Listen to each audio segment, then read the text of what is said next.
Hi,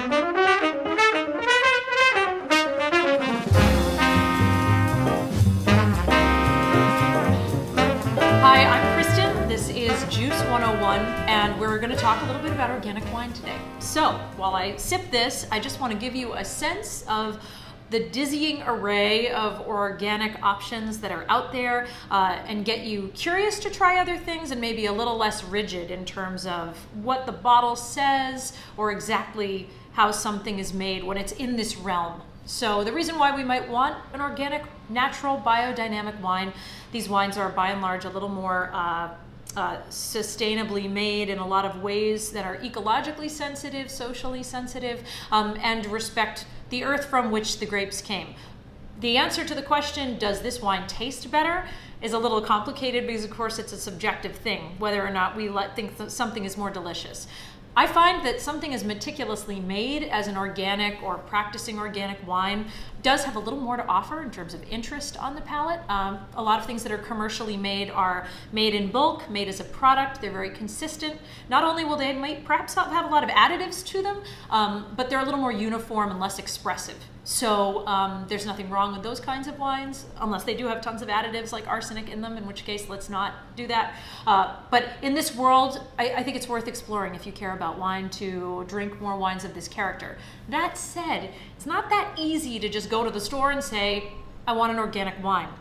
When people say that to me, I then ask them a lot of questions, which just helps us both realize that maybe this is more complicated than I thought. In the US, we have an organic certification from the government. In other countries, they don't necessarily have that. Somebody can practice organic and not be certified because they didn't just want to pay the fee, or there was one little thing that we would think is silly they decided not to do. Their grapes may be organic, but the vineyard practices and the winemaking practices, rather, will not be. So you can have a wine made from organic grapes or an organic wine, both. One or the other may be important to you, maybe not. The next level, past organic or more encompassing, is sustainability. So usually that involves organic practices, but also keeps in mind social responsibility, wastefulness, things that affect more than just the vineyard where something's made.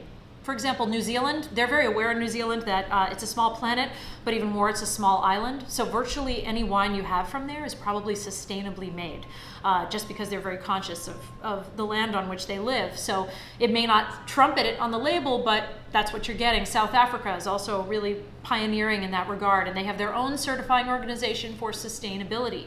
I personally think it's really important that we think about people and hiring practices and labor specifications when we're drinking a wine. I don't just want to drink a wine where maybe the land has been respected, but also the people that are making the wine and harvesting the grapes are respected too.